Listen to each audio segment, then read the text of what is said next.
नमस्कार। अ, चुनाव की तरफ उन्मुख बिहार को समझने की कोशिश हम इस कार्यक्रम में कर रहे हैं। वायर की तरफ से आयोजित इस कार्यक्रम में आप सबका स्वागत है। हमारे साथ हैं नील माधव, जो दिल्ली विश्वविद्यालय में पत्रकारिता का अध्ययन कर रहे हैं, लेकिन उन्होंने काफ़ी काम किया है बिहार को समझने में। और दूसरे मित्र हमारे साथ हैं सौरभ, जो एक स्वतंत्र पत्रकार हैं और लिखते रहे हैं अलग अलग प्लेटफॉर्म्स के लिए, न्यूज़ क्लिक, वायर आदि के लिए उन्होंने लिखा है। आशीष रंजन जुड़ रहे हैं हमारे साथ, वे कोशिश कर रहे हैं, टेक्नोलॉजी की चुनौती से जूझ रहे हैं। बिहार में यह सब कुछ इतना आसान नहीं है, यह इस छोटे से कार्यक्रम को करने के दौरान ही हमें समझ में आया है। आज हम यह समझने की कोशिश करेंगे कि परसों से जो मतदान आरंभ होने वाले हैं बिहार में, उसका अर्थ क्या है। ये कौन सा बिहार है जो मतदान करने जा रहा है। यह जो मतदान है, जिसे कहा जाता है कि जनतंत्र का पर्व है, इस मतदान से माना जाता है कि जनता की आशाएं, उसकी आकांक्षाएं, इच्छाएं जुड़ी हुई हैं। उसकी ज़िंदगी कुछ बन सकती है, बदल सकती है या बिगड़ भी सकती है, और इसलिए वह चुनाव का फैसला बहुत सोच समझ कर करती है। तो हम यह जानने की कोशिश करेंगे कि यह कौन सा चुनाव है, कौन सा बिहार है जिसमें यह चुनाव होने जा रहा है। मैं दिल्ली में हूँ, बिहार से आया हुआ या बिहार झारखंड से आया हुआ व्यक्ति। नील दिल्ली में पढ़ रहे हैं, लेकिन अभी वो बिहार में हैं, और बिहार में भी पटना में नहीं हैं, वे अपने गांव में हैं, तो वे बतलाएंगे। और सौरभ भी मुजफ्फरपुर के पास हैं, और आशीष अभी दौरा करके शायद पटना पहुंचे हैं। तो हम ये समझने का प्रयास करेंगे कि किस बिहार की हम बात कर रहे हैं, और वह बिहार इस चुनाव से अपने लिए क्या उम्मीद कर रहा है। नील, हम क्या आपसे बात शुरू करें? जी। तो जैसे कि मैंने अपने जीवन के कुछ 15-18 साल शुरुआत के यहाँ बिताए, जो गांव और पटना के बीच बट गए। तो इसके बाद जब मैं दिल्ली गया और फिर मैं वापस आया मार्च में, और मार्च से जब मैं यहाँ हूँ, तो उस समय चल रहा था कोरोना का। अगर आप कह सकते हैं कि अभी भी कोरोना काल है, पर आप अगर यहाँ लोगों से बात करेंगे तो इनकी समस्याओं में कोरोना बहुत पीछे आता है। तो जो मैं पिछले 5 महीने में अलग अलग जगह गया और लोगों से बात किया, तो क्योंकि अभी चुनाव है और चुनाव के बारे में ढेर सारी बातें सब जगह हो रही हैं, तो मुझे लगता है कि पहली बात तो क्या सवाल ये उठता है कि क्या इस समय लोग ये चुनाव चाहते थे। तो मुझे कहीं भी ऐसा एक्साइटमेंट दिखा या कोई भी कहते मुझे अभी तक नहीं मिला है जिसका मानना हो कि हाँ अभी ही चुनाव होने चाहिए थे। तो एक चुनाव को लेके जो जल्दबाजी थी, वो लोग भी इस बात से सहमत हैं कि कहीं ना कहीं जल्दबाजी रही चुनाव को लेके। उसके अलावा अगर आप बिहार में अलग अलग जगह जाएं तो सभी जगह की अलग अलग समस्याएं हैं, पर कुछ समस्याएं बहुत सब जगह आपको मिलेंगी। जैसे कि यहाँ पलायन की समस्या है। अब जब अभी के समय हम जब आपसे बात कर रहे हैं, तो मेरे घर के पास यहाँ NH-31 गुजरता है, और वहां पे जब मैं जाता हूँ तो मुझे बिहार के नंबर की गाड़ियां आज से 10 दिन पहले तक कम मिलती थी, और पंजाब, हरियाणा, तेलंगाना के नंबर TN, PPB इस तरह की गाड़ियां ज्यादा बसेस मिलती थी। तो यहाँ पे वापस माइग्रेंट्स को लेने आए, और इसका सिस्टम इस तरीके से बन गया है कि हर एक गांव में एक एजेंट होता है जो सभी घरों से पहले से बात करके रखता है, और सभी लोगों से बात करने के लिए पर जन उसको कमीशन मिलता है, पंजाब में बैठे किसान से या कहीं तेलंगाना आंध्र के राइस मिल के ओनर से, और उसके बदले वो एक मुश्त अमाउंट का वादा करके उसे वापस उस बस में चढ़ाता है। तो एक ये समस्या बहुत ज्यादा है, और इस समस्या से आप अगर उनके घर जाएंगे तो इनमें से एक अच्छी खासी आबादी है जो अभी टेम्पररी हाउसेस में रह रही है। और आप पूछेंगे ये टेम्पररी हाउसेस किस तरह का होता है, तो जैसे एक खगड़िया जिले जहां मैं अभी से बात कर रहा हूँ, उसको यहाँ पे फरकिया कहा जाता था, क्योंकि एक बहुत बड़ा लैंडमास है, एक बहुत बड़ा क्षेत्र है जहां पे हर एक साल नदी धार बदल लेती है और पानी फैल जाता है। तो एक बहुत बड़ी जनसंख्या है जो कुछ महीनों के लिए माइग्रेट करके कुछ महीनों के लिए एक ऊंचे जगह पे जाके रहती है, 4-5 महीने। और यहाँ पे आप अगर गुजरेंगे, जो अभी NH31 के बारे में मैं बता रहा था, तो वो 4 लेन का काम चल रहा है, उसको 2 लेन से 4 लेन करने का। तो उसका अधिकतर हिस्सा लोग मवेशी रखे हैं और एक टेम्पररी हाउस बनाए हैं किसी तरह फूस का प्लास्टिक डाल के, और वो वहां रह रहे हैं। और ये एक बहुत ही बड़ा, मतलब ऐसा नहीं है कि ये 2-4 हजार लोग हैं, ये कई हजार लोग हैं। और अगर मैं उनमें से कई लोगों से बात किया तो उनमें से ऐसे लोग भी मुझे मिले जो अभी सरकार को वोट देंगे और खुशी खुशी वोट देंगे, क्योंकि उन्हें लगता है कि सरकार ने उन्हें बाढ़ के समय एक तिरपाल, एक माचिस, खाने के लिए मूढ़ी और 3-4 हजार रुपए दिए। और कुछ लोग ये भी हैं जो इसको नियति मान लिए हैं अपनी, उन्हें लगता है कि बाढ़ एक नेचुरल कोर्स है और हर एक साल ये होना है, और ये मतलब इसमें सरकारें कुछ नहीं कर सकती हैं और सरकारों का इस काम से कोई लेना देना ही नहीं है। तो आप यहाँ बहुत सारी ऐसी समस्याएं जिसके बारे में मैं दिल्ली में कभी नहीं सुना, तो जो आके देखने पे लगता है वो एक बहुत ही बड़ा डिस्कंटेंट मुझे मिलता है लोगों की उम्मीद और सरकारों में। और ऐसा भी कहीं कहीं लगता है कि लोगों ने उम्मीद करना छोड़ दिया है सरकारों से कि उनका काम क्या है, क्या उन्हें बाढ़ की समस्या सुलझानी है या पलायन की समस्या सुलझानी है। ठीक, मैं यहाँ आपको रोक रहा हूँ और मैं सौरभ के पास जाना चाहता हूँ। नील ने यह कहा कि लोगों ने लगता है उम्मीद ही छोड़ दी है, और मैं पिछले दिनों सुप्रिया शर्मा की रिपोर्ट पढ़ रहा था स्क्रोल में, और फिर मैं अजय आशीर्वाद की एक रिपोर्ट आज देख रहा था, और कल मैं ललन टॉप की एक रिपोर्ट देख रहा था, उसके पहले और भी रिपोर्ट्स मैं पढ़ रहा था बिहार से। और इस बार मुझे ऐसा लगा कि बिहार पूरी तरह से टूट गया है। यानी जिन लोगों के चेहरे मुझे कैमरे पर दिख रहे थे और जिनके शरीर दिख रहे थे सौरभ, ये पूरी तरह से टूटे हुए शरीर लग रहे थे। तो इतनी हताशा मुझे बिहार को लेकर कभी हुई नहीं थी।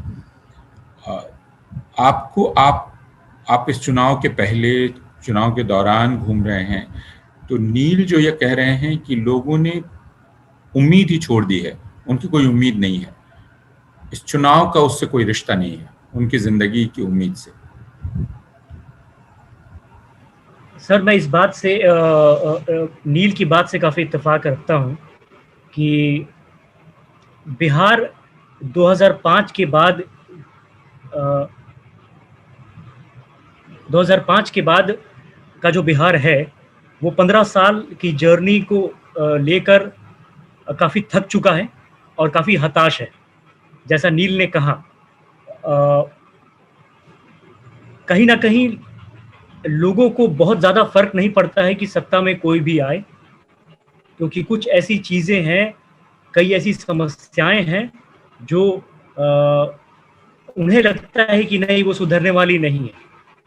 मगर आपने शुरुआत में एक बात कही कि क्या बिहार इस चुनाव को करने के लिए तैयार था या अब है, तो इस बात को मैं बताना चाहूँगा कि चुनाव होनी चाहिए, ये सरकार ने नैरेटिव तैयार किया, जिसके साथ साथ टेस्टिंग्स के आंकड़े को बताया गया कि वो बहुत ज़्यादा हो रही हैं, पॉजिटिव रिजल्ट्स कम आ रहे हैं, जिसकी वजह से एक वातावरण बनता है कि नहीं, सब कुछ महामारी के दौर से हम थोड़ा निकल रहे हैं, इसलिए डरने की ज़रूरत नहीं है और चुनाव की तैयारी शुरू कर दी गई।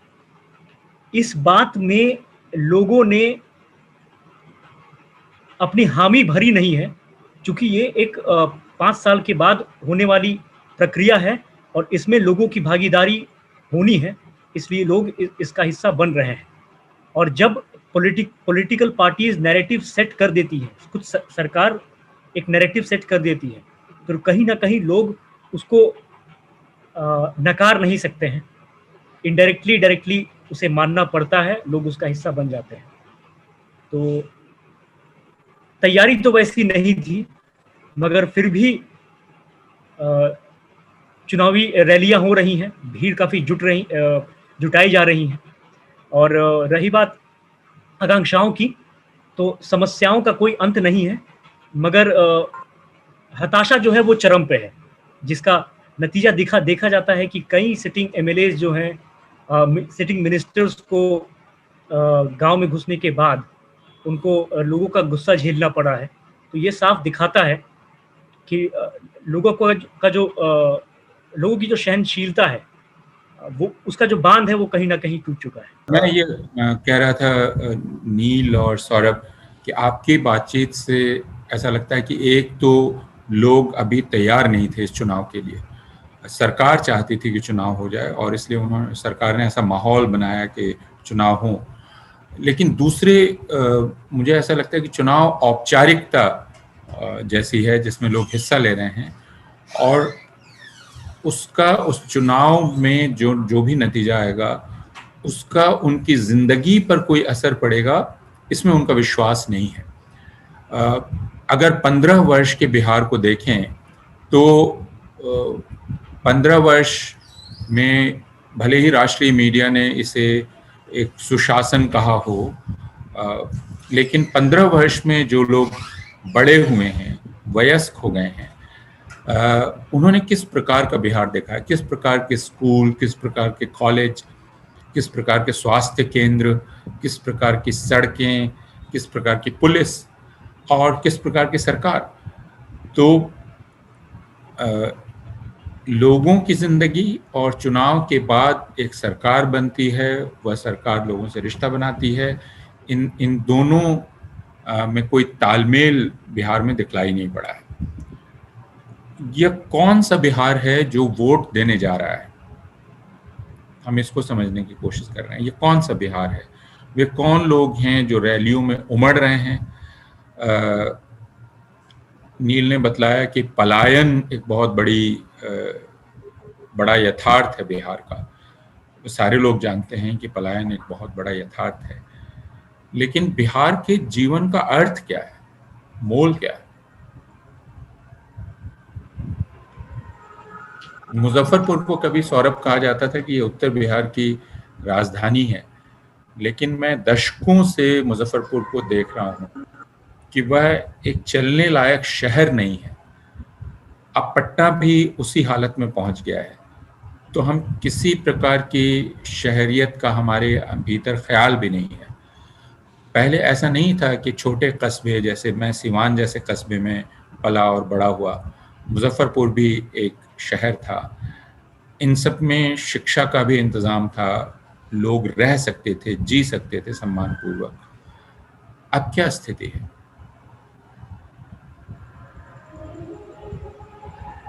मुजफ्फरपुर की अगर बात करें, जी सौरभ, उत्तर बिहार का इसे इकोनॉमिक कैपिटल एक समय कहा जाता था, और क्योंकि इसकी कैपेसिटी अभी भी वैसी है, मगर साल दर साल इसे नकारा गया है। और सिर्फ एक बड़ा शहर जहां पे 70 के दशक में लंगट सिंह कॉलेज और बिहार यूनिवर्सिटी के कैंपसेस में बड़े कवियों का एक बैठकी होता था शाम के वक्त, बस उन सारी यादों को कथन में जिंदा रखा गया है। औपचारिक तौर से वैसे संस्थानों को डिप्राइव किया गया है, उनको खोखला किया गया है, अंदर से रिसोर्सेज नहीं दी गई हैं। अब जाकर क्लासेस कंप्लीटली 7 दिन हफ्ते में 5 दिन हुआ करते थे। जब से मैं आया हूं तब से मैं सुन रहा था कि क्लासेस होती थी। मैं भी यहाँ से +2 मैंने किया है, मगर मैंने क्लासेस नहीं की हैं क्योंकि वैसी सिस्टम नहीं थी। बस एक छोटा सा उदाहरण ये शिक्षा का है। मैंने पत्रकारिता में मुझे आना पड़ा क्योंकि मैं जर्नलिज्म का स्टूडेंट नहीं रहा हूँ। I am a former microbiologist. मगर बिहार की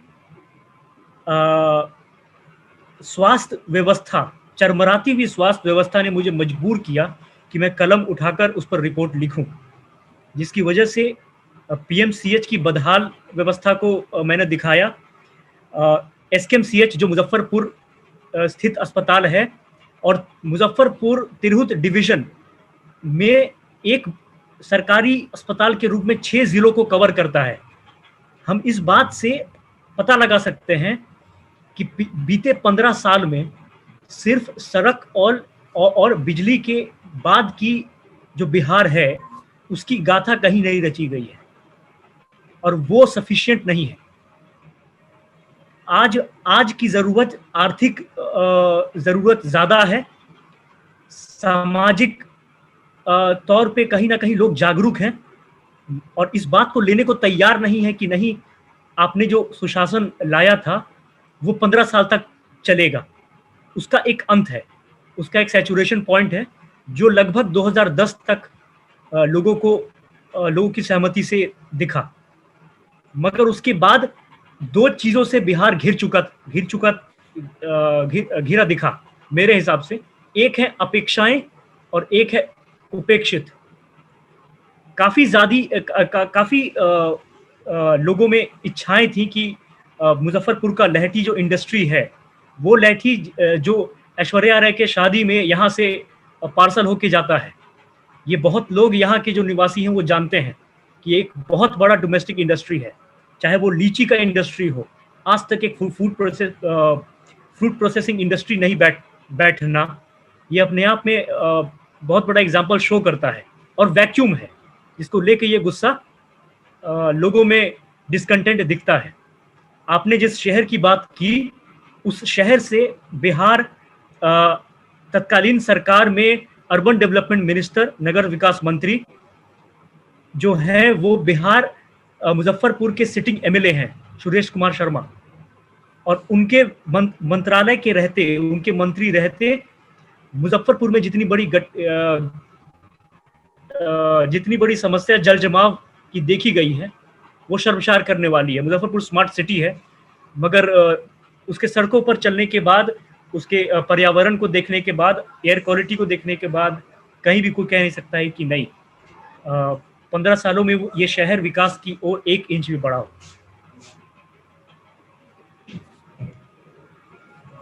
इस बात को अगर हम थोड़ा आगे बढ़ाएं तो कोई भी राज्य, जैसे मैंने बचपन बिहार में गुजारा है, सिवान में, फिर पटना में काफ़ी लंबे वक्त तक मैं रहा हूँ। वयस्क होने के बाद मैंने नौकरी पटना में शुरू की है। तो कोई भी राज्य सिर्फ अपनी राजधानी से नहीं, दूसरे शहरों से भी बनता है। जैसे मुजफ्फरपुर है, बेतिया है, मोतिहारी है, भागलपुर है, इस तरह की गया है ये शहर। लेकिन मैं जब बिहार की कहानी अगर कोई लिखे तो ये ढहते हुए शहरों की कहानी होगी। भागलपुर टीएनबी कॉलेज एक ऐसा कॉलेज था जहां लोग जाना चाहते थे। उसी तरह बेतिया या मोतिहारी ये शहर थे, ये दरभंगा ये शहर थे, पटना। लेकिन अब अगर देखें तो ये सारे शहरों के खंडहर हैं, ये शहर नहीं रह गए हैं। इसका मतलब 90 के दशक में मैंने ये देखा कि हर कोई पटना आकर बस जाना चाहता था।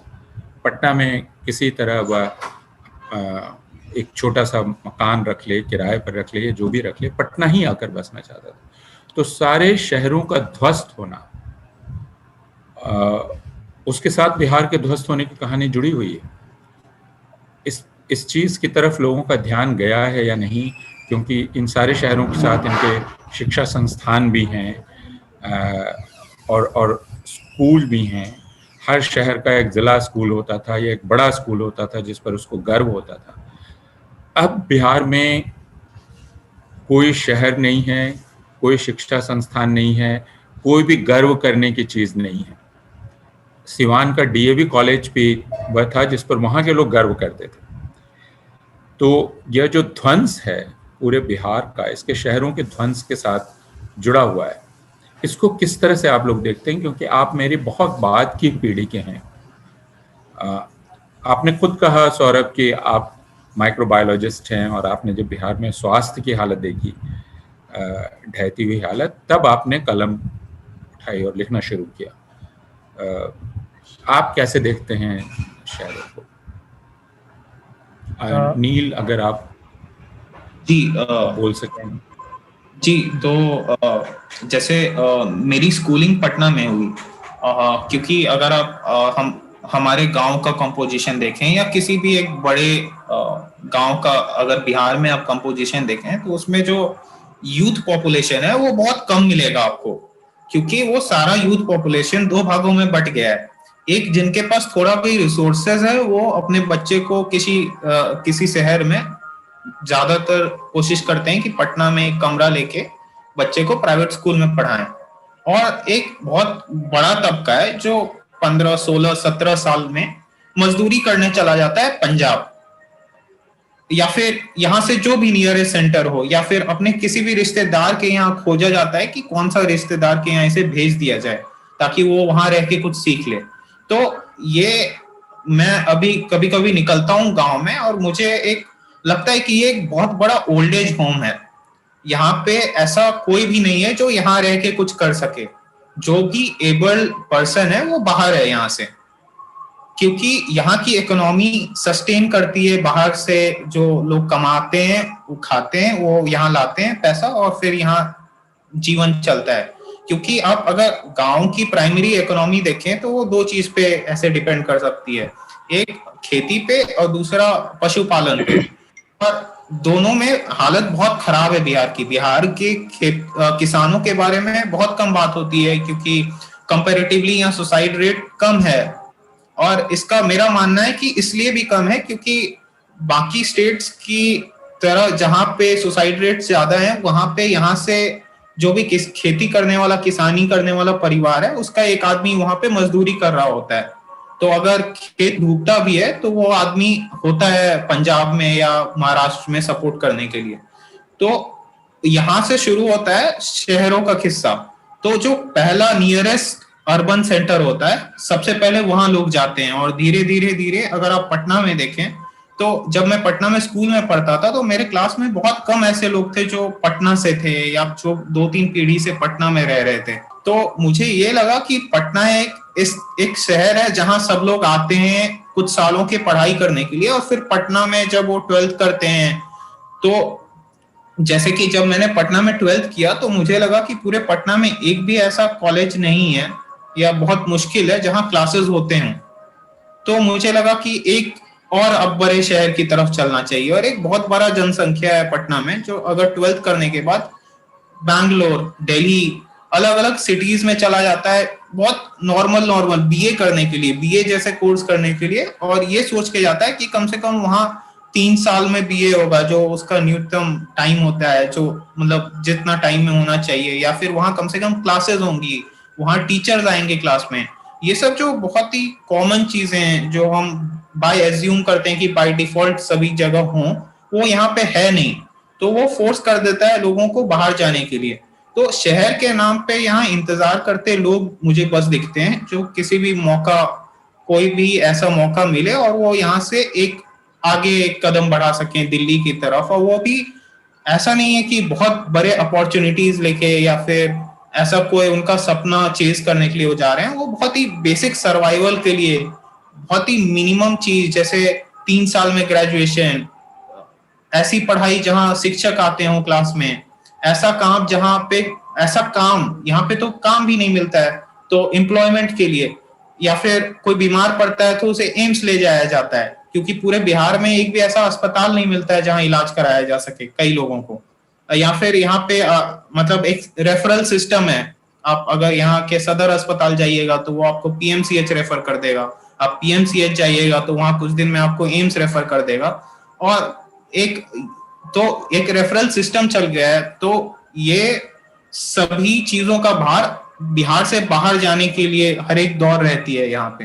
तो शहर अगर होता तो यहाँ लोग रुकते, यहाँ ठहराव नहीं है, यहाँ सबको जल्दी है निकलने की।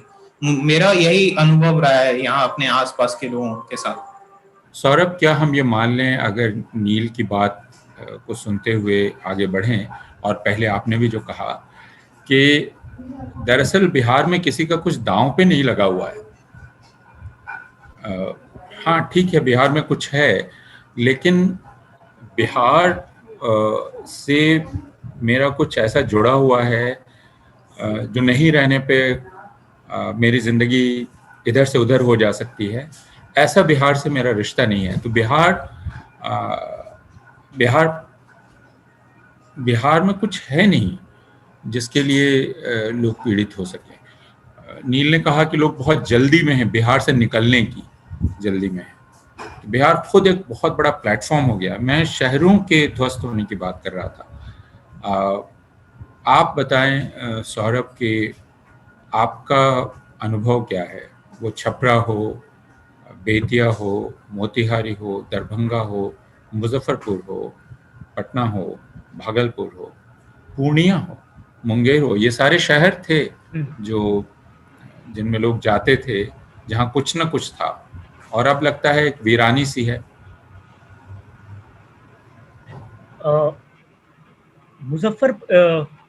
मुजफ्फरपुर के आगे अगर मैं जाऊं, अगर जिन जिन शहरों के आपने नाम लिए हैं, लगभग मैं हर शहर में जा चुका हूं सिवाय मुंगेर के। एक तो आपने कहा कि लगभग वो ढह चुके हैं। ये दूसरी बात मैं ऐड करना चाहूँगा, जोड़ना चाहूँगा इसमें, कि इन सारे शहरों को अब उनके कमियों के लिए जाना जाता है। कमी जैसे मोतिहारी में Munshi Singh college, MS college की जो रेपुटेशन हुआ करती थी, उसको बस लोग नॉस्टैल्जिक होकर याद कर लेते हैं। उसका अब एग्जाम्पल सिर्फ याद करते हैं। उसके कंटेम्पररी कंडीशंस पे अगर कोई बोलेगा कि एडमिशन लिया जाए, नहीं तो वो हिचक जाएंगे।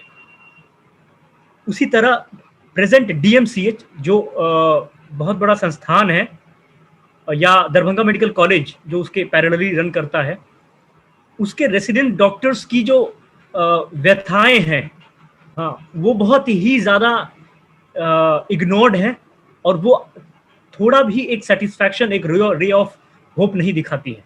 ये मैं पूरे एस्टैब्लिश्ड शहर के एग्जाम्पल्स दे रहा हूँ। मुंगेर को आज जाना जाता है तो वो जो कट्टा और जो बंदूकें बनती हैं, उसके लिए मुंगेर जाना जाता है। मुंगेर अपने पॉजिटिव एस्पेक्ट्स के लिए अब नहीं जाना जाता है। या पूर्णिया जो है वो कहीं न कहीं मधुबनी के पैरेलल मखाना के खेती में एक अच्छा प्लेटफॉर्म के रूप में लोग उसे देखते हैं, मगर उसमें भी बहुत ज़्यादा लोग उसे एग्जाम्पल के तौर पे नहीं देख सकते हैं। कुल मिलाकर जो बात कहें कि या तो शहरें ढहे हुए खंडरों की तरह दिखती हैं, और जो भी कुछ उसमें बचे कुछ एलिमेंट्स हैं, जो भी छोटे हिस्से बचे हुए हैं, उसे बचाने की कोई कोशिश चुने हुए नेताओं में, कुल मिलाकर सरकार में बहुत ही कम दिखती है। अगर लोग चाहते भी हैं तो उनका जो मन है वो बहुत छोटा हो जाता है। जैसा नील ने कहा कि जो रिसोर्सेज हैं, जो भी फैसिलिटीज़ शहर में होती हैं, वो इतनी गई गुजरी रहती हैं कि इंसान जो है वहाँ से चले जाने को ज़्यादा प्रेफर करता है। आशीष, आप हमारी बातचीत सुन रहे थे अब तक। आप पटना सिटी में हैं, और कितने दिनों से आप बिहार में हैं अभी? फिलहाल बहुत ज्यादा दिन तो नहीं हुआ, 5-6 दिन से हूँ मैं, और कुछ जगह जाने का मौका मिला है।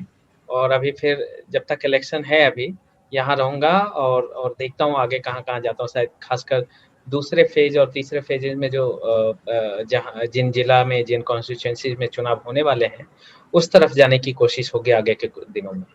तो आप हमारी बातचीत सुन रहे थे आशीष जी। हम बात कर रहे थे जी। उसमें आप कुछ जोड़ना चाहेंगे? यानी आप तो जो बिहार लौटे हैं, तो एक क्या आप मलबे में लौटे हैं, मलबे में चल रहे हैं आप, क्या ये एक राज्य का मलबा है? आपको क्या अनुभव होता है बिहार में घूमते हुए? देखिए, दो तरीके का चीज है सर। मैं पटना सिटी में रहा हूँ, रहने वाला दरभंगा का हूँ, लेकिन पिताजी की नौकरी की वजह से पटना सिटी में 93 से हूँ, तो यानी मेरी बचपन और स्कूलिंग सब यहीं पे हुई है, ग्रेजुएशन तक। उसके बाद मैं दिल्ली यूनिवर्सिटी में मास्टर करने चला गया और फिर तब से वहीं पे हूँ।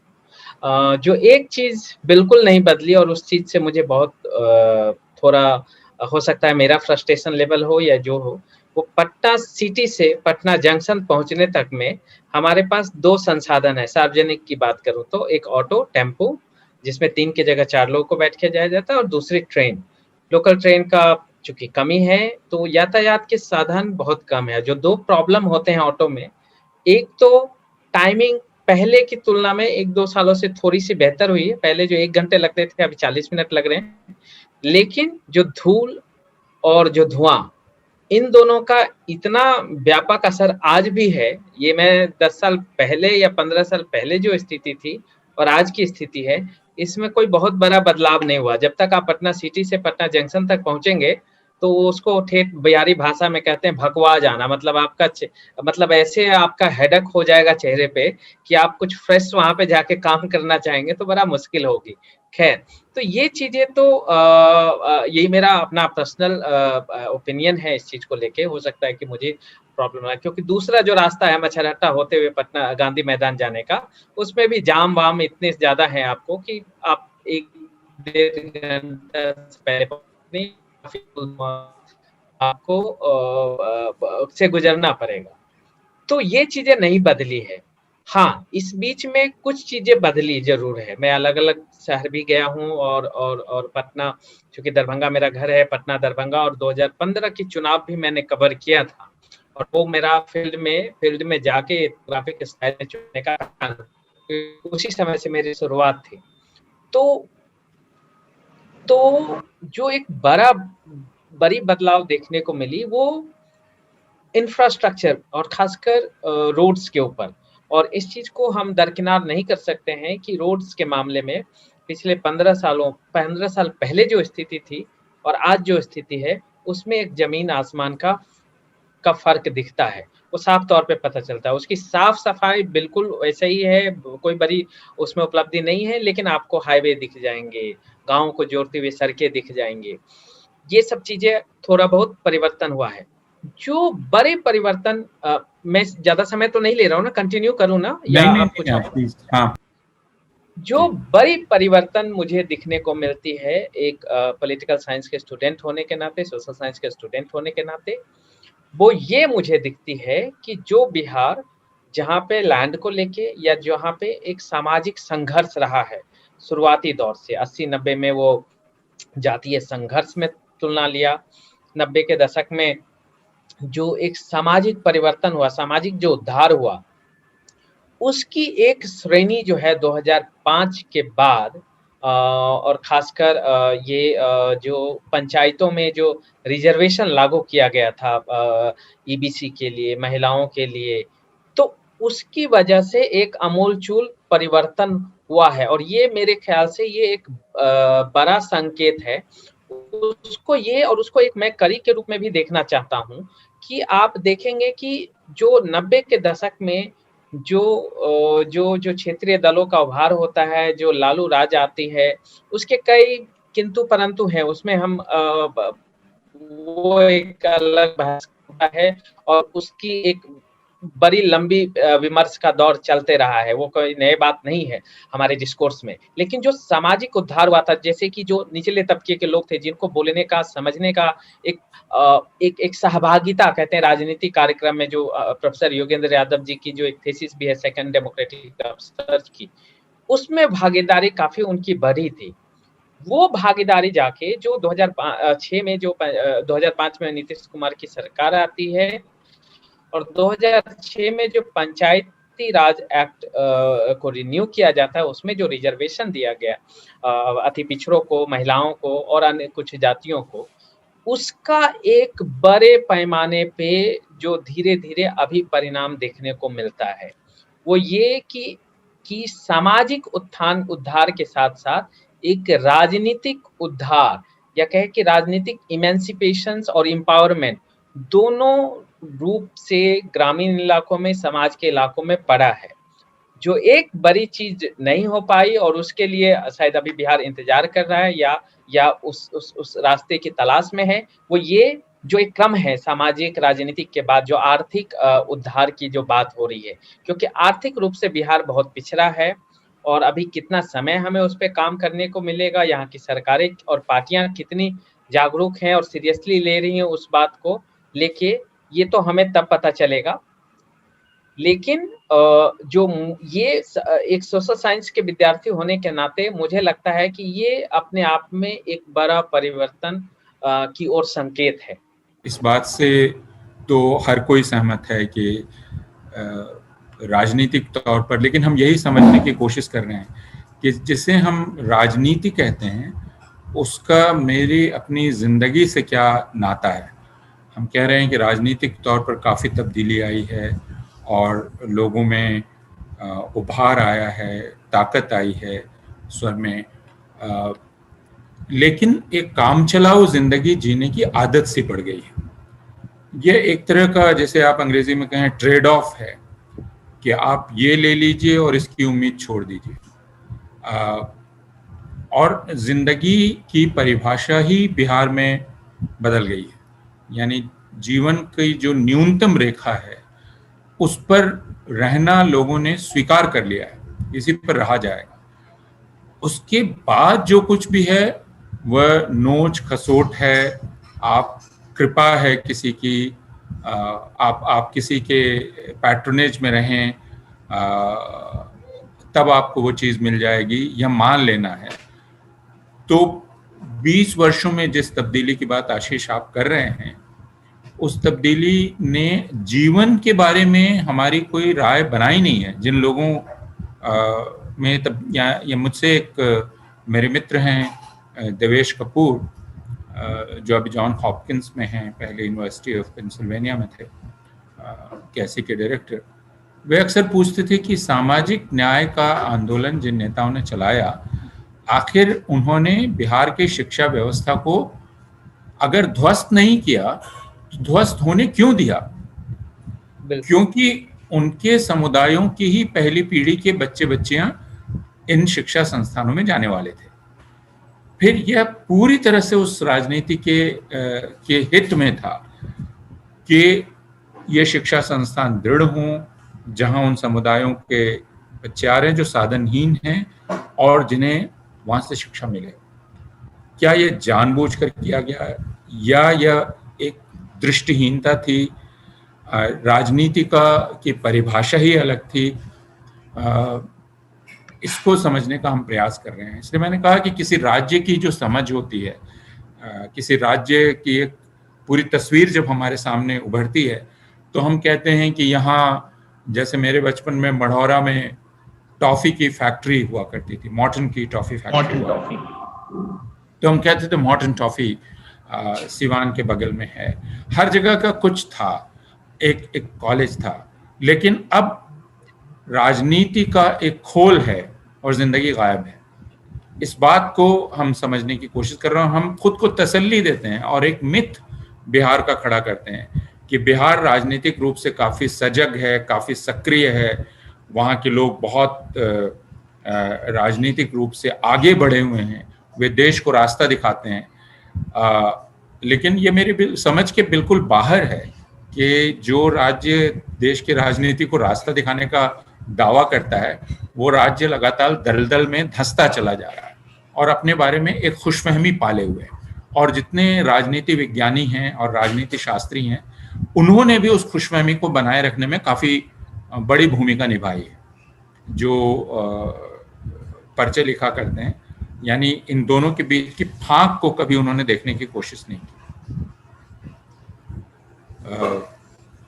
सौरभ, आप कुछ कहेंगे?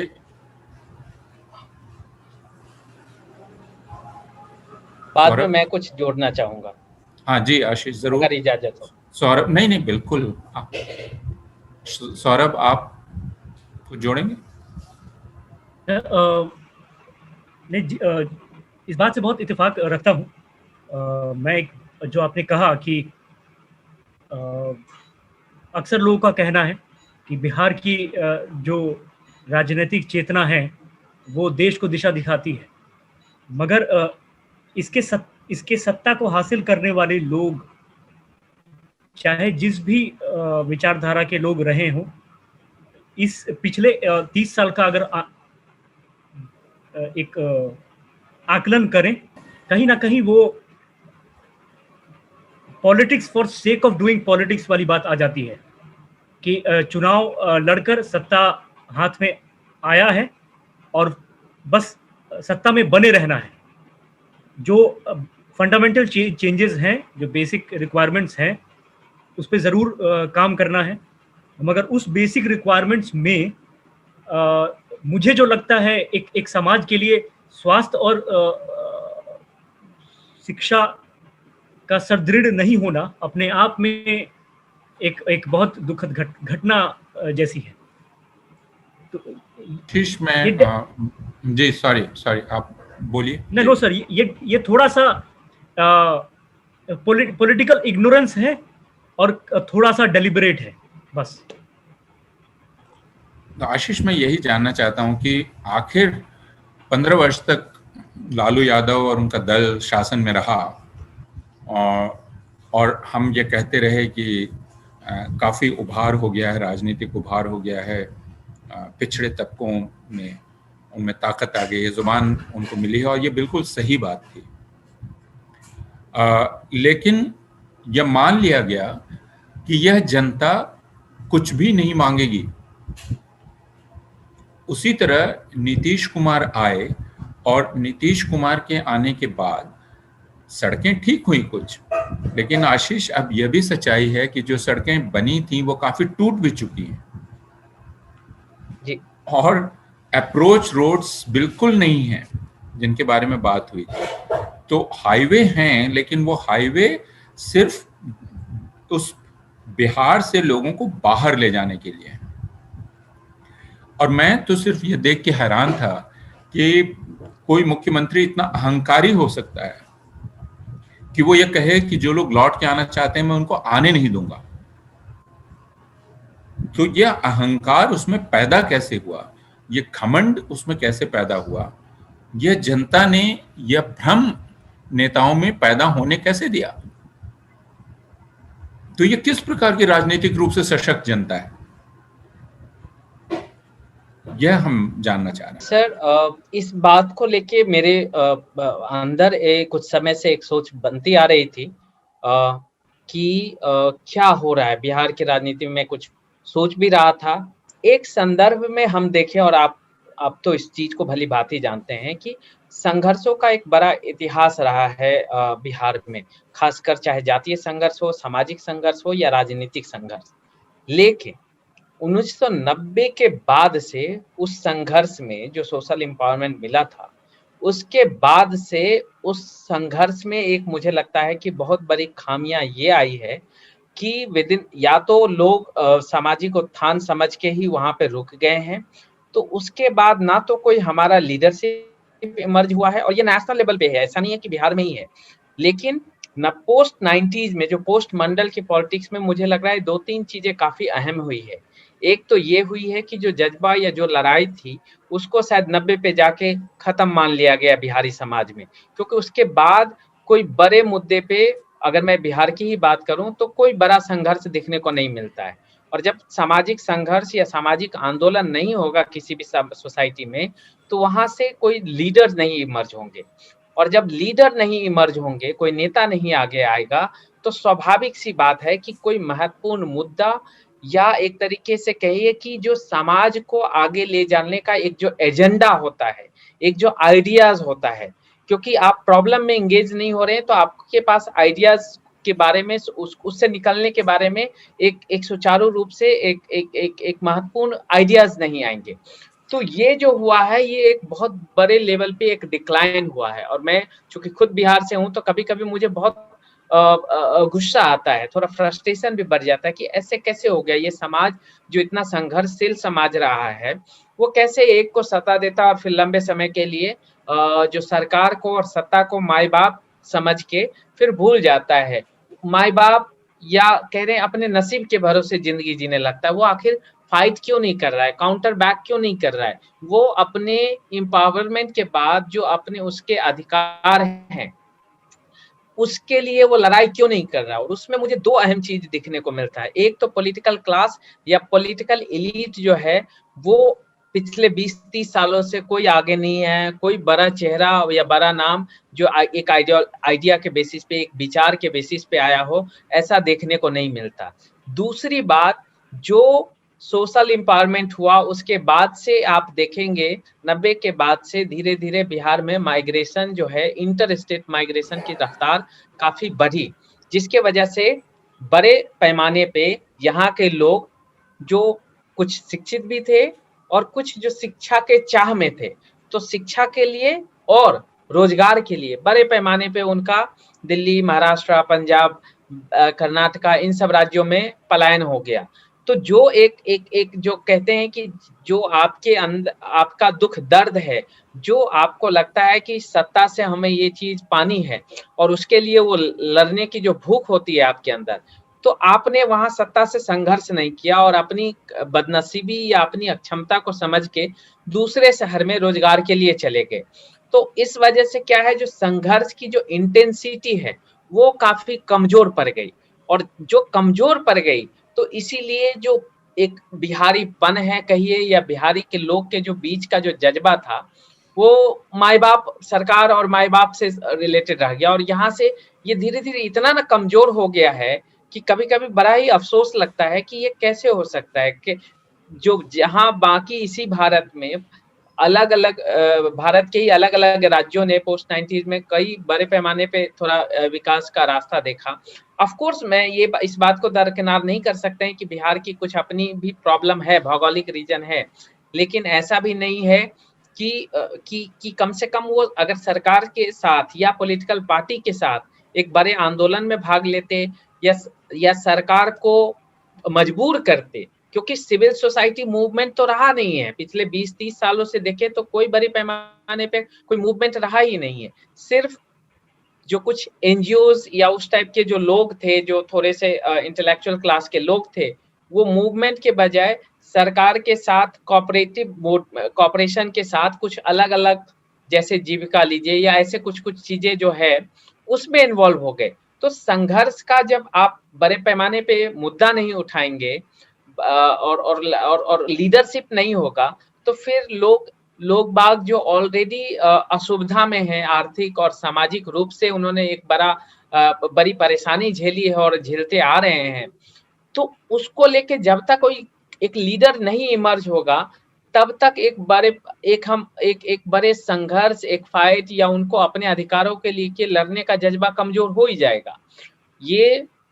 और ये बिहार के समाज के लिए एक बहुत बड़ी विडंबना है, और सिर्फ विडंबना नहीं, ये तो एक तरीके से कहिए कि ये जो बड़ा दोष है। और जब भी चाहे इसी इलेक्शन में जिस पार्टी की भी सरकार बनती है या जिस तरीके से भी बनती है, उसमें भी अगर इस तरीके का सिर्फ जज्बा आपके पास नहीं रहेगा तो ये समाज जो बिहारी समाज की बात हम करते हैं, वो उसके लिए कोई बहुत बड़ा और बेहतर फ्यूचर अभी निकट समय में मुझे ऐसा कहीं देखने को नहीं मिल रहा है। हम लोग काफ़ी निराश होते जा रहे हैं नील, लेकिन निराशा का सामना करने के अलावा कोई चारा नहीं है, क्योंकि यह जो भ्रम पूरे देश में बना हुआ है बिहार को लेकर, उस भ्रम को भी तोड़ने की ज़रूरत है। आशीष की यह बात मुझे ठीक लगी कि यह शायद पूरे भारत में है, लेकिन बिहार में कुछ ज़्यादा ही है कि हमने लड़ने की जगह मोल तोल करना शुरू कर दिया, कि हम मोल तोल करके अगर मेरा किसी तरह से काम चल जाए, काम निकल जाए, तो संघर्ष गायब ही हो गया है बिहार से, और यह प्रवृत्ति बढ़ गई है। आप एक बिल्कुल युवक के रूप में इस बात को कैसे देखते हैं नील? जी, मेरी उम्र अराउंड 21-22 साल है। मेरा जन्म 1998 में हुआ। तो एक तरह से जब तक मुझे एक समझ आती और राजनीतिक समझ आती तब तक, या फिर ये भी समझने के लिए कि मुख्यमंत्री कौन है और क्या होता है, तब तक नीतीश कुमार मुख्यमंत्री थे बिहार के। और वो जो 15 साल का जो दौर दिखाया जाता है अभी कंपेयर करने के लिए, तो वो पहला दौर मेरे समझ आने तक बीत चुका था। तो जब मुझे राजनीतिक समझ हुई और मैं अपने आसपास चीजों को देखने लगा, तो बहुत बाद में मैंने ये ऑब्जर्व किया कि यहाँ जितने भी, अगर आप बहुत ही विधानसभा के स्तर पे बात कीजिए या फिर राज्य के स्तर पे भी बात कर लीजिए, दोनों के स्तर पे एक यहाँ पे मैं नोटिस करता हूँ एक बहुत ही साउट आफ्टर प्रोफेशन है ठेकेदारी करना। तो यहाँ पे मुझे लगता है कि वोटों की ठेकेदारी होती है। वो विधानसभा के स्तर पे भी मुझे दिखता है, और मतलब कई बार जैसे पिछले साल मुझे बड़े इलेक्शन लेवल पे, राज्य के लेवल पे भी मुझे दिखा। तो मुझे लगता है कि फिर भी जो इसके अलावा जो क्रिएट किया गया, या मुझे जो दिल्ली में लगता है कि लोग बात करते हैं बिहार की राजनीति की, तो एक ऐसे राजनीति की बात करते हैं जो बहुत ही आइडियल है, जो बहुत ही संघर्षशील है, जो लड़के छीन के अपना अधिकार लेना जानती है। पर मैं अपने आसपास देखता हूँ, तो जैसा कि आप लोगों ने कहा, मैं उस बात से पूरी तरह सहमत हूँ। जैसे मैं बात कर रहा था परसों नेशनल हाईवे पे यहाँ पे, और कुछ परिवार रह रहे थे वहां। तो मैंने उनसे पूछा कि आप किसको वोट देंगे, तो उन्होंने बताया कि वो इसी सरकार को अभी वोट देने जा रहे हैं, और इसलिए देने जा रहे हैं क्योंकि उन्हें 4,000 रुपया तिरपाल, पोलोथीन, मुड़ी खाने के लिए बाढ़ के समय मिला। तो लोगों का जो एक्सपेक्टेशन है, या इतनी छोटी लाइन बार बार खींची जाती है कि कोई भी उस लाइन के आगे अगर डॉट भी लगाता है तो वो एक ये ऑरा क्रिएट कर लेता है कि हम समाज को आगे बढ़ा रहे हैं। अब जैसा कि आप थोड़ी देर पहले देख रहे थे, यहाँ अंधेरा था बैकग्राउंड में, अभी बिजली आई है तो 2-3 मिनट पहले। अगर मैं गांव में बात करूं तो 13-14 घंटा बिजली रहती है, कभी 15 घंटा भी रहती है, आज काफी कम रही। लेकिन अगर मैं लोगों से पूछता हूं तो लोग इतने खुश हैं 14 घंटे बिजली में, 13 घंटे बिजली में। लोगों को लगता है कि ये बहुत ही बड़ी चीज है। और अगर आप यही बात दिल्ली में आप बात करेंगे तो लोगों को लगेगा बस 12 घंटे बिजली। तो एक बहुत ही बड़ा मिसमैच है एक्सपेक्टेशंस का। और एक जो जिस जिस जहां पे लोग रह रहे हैं वहां पे इतनी कम चीजें हमेशा से हुई हैं, हमेशा से संघर्ष हुआ है, तो वो अधिकारों का हुआ है। वो जैसा कि आशीष जी बता रहे थे, वो आर्थिक संघर्ष नहीं रहा। तो आर्थिक संघर्ष की जरूरत है, और यहाँ पे मतलब आर्थिक रूप से सबल नहीं है। अगर आप माइग्रेशन का कारण देखेंगे तो अब घर से दूर वही लोग जाते हैं जिन्हें बेसिक सर्वाइवल का क्वेश्चन आ जाता है। मतलब ऐसे भी लोग होते हैं जो अच्छे अपॉर्चुनिटीज के लिए जाते हैं, लेकिन बिहार की एक बड़ी आबादी है जो सर्वाइव करने बिहार से बाहर जाती है। और आप रोड की बात कर रहे थे, तो नीतीश कुमार जब आए थे तो उन्होंने कहा था कि हम ऐसी रोड्स बनाएंगे बिहार में कि कहीं से भी 5 घंटे, शायद 5 घंटे में आप पटना पहुंच सकें बिहार में। तो एक उसी समय स्थापित कर दिया गया था कि बिहार में अगर आपके पास शिक्षा नहीं है, अगर आपके पास स्वास्थ्य सुविधाओं की कमी है, तो उसका एक इलाज है उस समय पटना। आप किसी भी चीज के लिए पटना आएंगे। ये एक बस ऐसे नॉर्मल स्टेटमेंट नहीं था कि 5 घंटे में पटना का सारे जिले से रोड बन जाएगा या बिहार के सभी कोनों से। वो ये बात को दर्शाता था कि बिहार की पूरी आबादी एक बहुत ही लिमिटेड इंफ्रास्ट्रक्चर जो क्रम्बल कर रहा है पटना में, उस पर डिपेंडेंट है। और अब वो भी वहीं रुका हुआ है जो, हाँ, मैं मतलब जब मैं पटना को जब 2005-06 में देखता था और मैं जहाँ रहता था, तो वो आसपास वही दिखती है, उसी तरह से सभी चीजें। तो शहर वहीं रह गए, समाज का एक बहुत बड़ा तबका भी वहीं रह गया। वो जो मैंने देखा है, मेरे जनरेशन ने देखा है, और जो इस बार पहली बार वोट करेगा, मतलब इससे पहले 2015 में इस जनरेशन के लोग वोट नहीं किए थे, तो वो पहली बार वोट करेगा। तो एक बहुत ही नए तरह की राजनीति या एक बहुत ही नए तरह की बदलाव की जरूरत है, क्योंकि अब कुछ समय में वो जो पूरा कंपैरिजन है 15 वर्सेस 15, और वो जो पूरा सामाजिक न्याय का कॉन्सेप्ट है और जो बताया जाता है, वो एक बहुत ही बड़ा पॉपुलेशन आ रहा है या आ गया है जिसने उसे नहीं देखा। वो एक उसके जन्म और उसके समझ के पहले की चीज थी। तो मुझे लगता है कि बिहार की राजनीति पहले रह गई है और लोग बड़े हो गए हैं, उम्र बढ़ गया है और उसे कैचअप करने की एक तरह से जरूरत है। तो एक जरूरत है लिंक की, या एक जरूरत है एक स्टेप आगे लेने की, जैसा कि बात हो रही थी। आज की बातचीत हम खत्म करेंगे और मैं ये चाहता हूं कि सौरभ अंत में अगर अपनी कोई बात कहना चाहें तो आप प्लीज कहें। और आशीष? बस एक बात मैं ऐड करना चाहूँगा, बिहार को एक बहुत पुरानी आदत लग चुकी है और वो आदत बहुत सालों से है कि बिहारियों ने बिहार को सिर्फ बिहार से कंपेयर किया है। बिहारियों ने बिहार को सिर्फ बिहार से कंपेयर किया है, 15 साल पहले का बिहार और 15 साल के बाद का बिहार। ये मानसिकता एक्सपेक्टेशन लेवल को कभी भी उच्च स्तरीय नहीं रख सकती है। अगर बिहार केरल से कंपेयर करने के जद्दोजहद में रहेगा, यहाँ के लोगों में वो चेतना आएगी, तो ज़रूर ये चेतना राजनीतिक स्तंभों को हिलाने का दम रखती है। ऐसा नहीं है कि जो 77 में दिखा, हाँ, वो अब नहीं दिख सकता है। तो हमें ये आदत छोड़नी होगी। बाकी हम सब होप पे चल रहे हैं।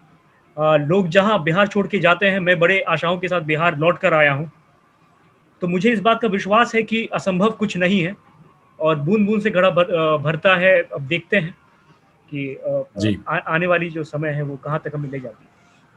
जी, सौरभ उन दुर्लभ लोगों में हैं जिन्होंने उल्टी यात्रा की है। मैं ये मानता हूँ कि मैं बिहार छोड़कर चला गया, एक तरह से भाग गया, लेकिन सौरभ ने यह हिम्मत दिखाई है कि वो बिहार वापस गए हैं और इसके लिए काफ़ी हिम्मत की ज़रूरत है बिहार वापस जाने के लिए और वहाँ रहने के लिए और उसमें महत्वाकांक्षा वापस पैदा करने के लिए। आशीष, अंत में आप आधे मिनट 1 मिनट में अगर कुछ कहना चाहें। बस मैं इस चुनाव के बारे में बातचीत करूंगा क्योंकि चुनाव अध्ययन का काम करते आया हूं। तो वो ये कि इस चुनाव की खासियत जो मुझे एक चीज लग रही है, मैं बहुत सारे युवाओं से भी बात किया, उसमें ये कि बहुत समय बाद रोजगार को लेके और उनके अपने फ्यूचर को लेके एक कंसर्न है और खासकर, और ये एक क्रॉस द कास्ट का है।